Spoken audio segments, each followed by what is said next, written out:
چاہے سارے عرب ملک اسرائیل کو تسلیم کر لیں، پاکستان کبھی نہ کرے، اس لیے کہ پاکستان اسرائیل کے طور پر وجود میں آیا ہے۔ اللہ نے اسے اسرائیل کے وجود میں آنے سے 1 سال قبل وجود بخشا ہے۔ ہم کبھی تسلیم نہیں کریں گے۔ اصل میں تو جنگ ہمیں کرنی ہے، مقابلہ ہمیں کرنا ہے۔ وہاں تک تو ہماری فوجیں جائیں گی، حضرت مسیح کے ساتھ ہو کر لڑیں گی، حضرت مہدی کی مدد کریں گی۔ یہ سارا کا سارا رول تو اللہ نے ہمارے لیے رکھا ہے، لہذا کسی صورت عرب کر لیں، مجبور ہو چکے ہیں، بے بس ہو چکے ہیں۔ ان کا معاملہ جو بھی ہے وہ جانے، لیکن چاہے وہ تسلیم کر لیں، اسرائیل کو کسی صورت میں پاکستان تسلیم نہ کرے۔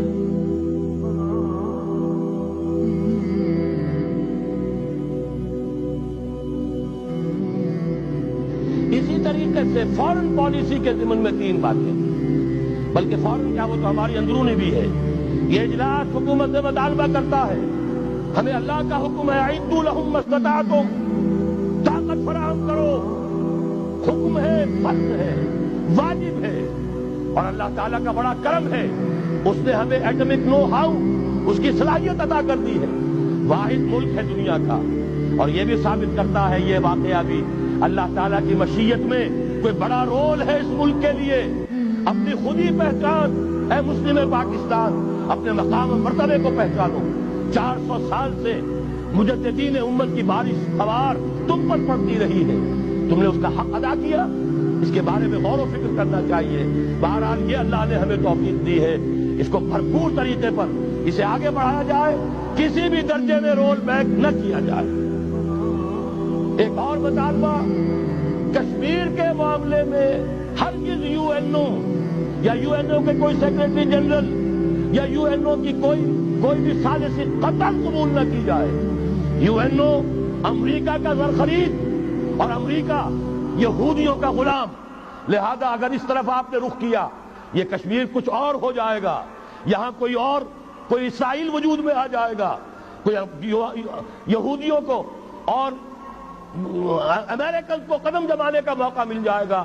آپ کو معلوم ہے آج نجد کی سرزمین میں امریکہ کی فوجیں آ کے ڈیرا ڈال کے بیٹھ گئی ہیں، جہاں سے نکالا گیا تھا اخرجوا اليہود والنصارى من جزیرۃ العرب، نکال باہر کرو ان کو۔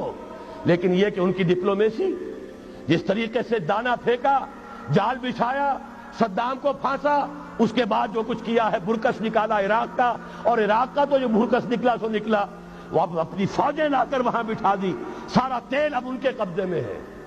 یہی معاملہ ہوگا یہاں، ہندوستان اور پاکستان دونوں دیکھتے رہ جائیں گے بلیوں کی طرح، اور وہ بندر چٹا سام بندر جو ہے ساری روٹی خود کھائے گا، کسی کے ہاتھ کچھ نہیں آئے گا۔ راستہ دوسرا ہے، بھارت کے ساتھ براہ راست گفتگو کرو، انہیں بھی ہوش آ جائے، کچھ آ چکا ہے، نظر آ چکا ہے، کشمیر کے حریت پسندوں نے ان کے ہوش ٹھکانے کر دیے ہیں۔ لیکن یہ کہ بہرحال باہمی گفتگو، اور اگر کوئی ثالثی کسی درجے میں، کوئی گڈ آفیسز، کوئی بھی ہمیں ذریعے درکار ہیں، تو جو پڑوسی ممالک ہیں ایران اور چین، ان کی مدد حاصل کر کے کوئی مفاہمت جو ہے لوکل طے کی جائے۔ یونائٹڈ نیشنز جو امریکہ کا زر خرید ہے، اس کا خانہ زاد ہے، اور امریکہ کہ جو یہودیوں کا اسیر ہے، اس کے ذریعے سے کوئی خیر نہیں آ سکتا۔ اور آخری مطالبہ کہ چاہے سارے عرب ملک اسرائیل کو تسلیم کر لیں، پاکستان کبھی نہ کرے، اس لیے کہ پاکستان اسرائیل کے طور پر وجود میں آیا ہے۔ اللہ نے اسے اسرائیل کے وجود میں آنے سے 1 سال قبل وجود بخشا ہے۔ ہم کبھی تسلیم نہیں کریں گے۔ اصل میں تو جنگ ہمیں کرنی ہے، مقابلہ ہمیں کرنا ہے۔ وہاں تک تو ہماری فوجیں جائیں گی، حضرت مسیح کے ساتھ ہو کر لڑیں گی، حضرت مہدی کی مدد کریں گی۔